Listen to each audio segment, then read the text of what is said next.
Et comme en Algérie, le Liban a connu une nouvelle journée de manifestation ce vendredi. On va vous parler d'une belle initiative de Soraya Hamdan et Marie-Josée Daoud, fondatrice de Labné et Fax, un site internet qui se veut le porte-voix de la jeunesse libanaise qui fait bouger les lignes. Regardez.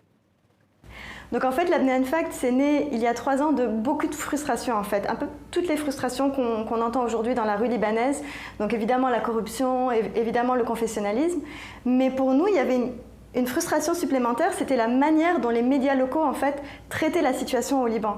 On était frustrés parce qu'on se rendait bien compte que dans les médias, il y avait certaines choses et sur la réalité du terrain, il y avait un monde totalement différent. Et ce monde-là, c'est surtout la jeunesse libanaise.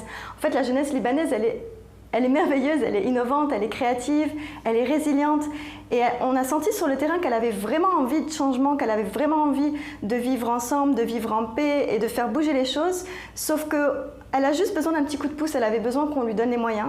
Donc comme on était journaliste, comme on était tout le temps sur le terrain, on a justement rencontré tous ces jeunes qui rêvent de changement. Et on s'est rendu compte que tous ces jeunes, ils ont tellement de choses en commun. Ils partagent tous les mêmes luttes, les mêmes rêves, les mêmes espoirs. Et on s'est dit que si on arrivait à donner une voix à tous ces jeunes, pour une fois, créer un média qui s'adresse à tous les Libanais, peu importe leur religion, peu importe leur milieu, peut-être qu'on arriverait à faire bouger les choses, peut-être que d'une manière ou d'une autre, on arriverait à unir les Libanais. Je ne sais pas si tous les acteurs de changement sont dans la rue. Ce que je sais par contre, c'est qu'on a rencontré pratiquement toutes les personnes qu'on a interviewées ces 3 dernières années aux manifestations à Beyrouth ou bien aussi ailleurs. Tous les gens qui ont vraiment envie de changer le pays sont en train de manifester, ça c'est clair. Alors c'est une majorité absolue de jeunes, parfois c'est aussi leurs parents et parfois c'est aussi leurs grands-parents.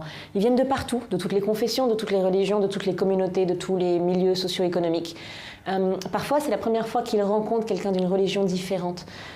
Parce qu'on est quand même dans un pays où on peut arriver à l'université sans avoir rencontré quelqu'un d'une religion différente. Et ces jeunes, ils ont tous en commun d'avoir grandi après la guerre et donc de ne pas avoir peur, contrairement à leurs parents ou à leurs grands-parents. Et le fait de ne pas avoir peur, ça fait toute la différence.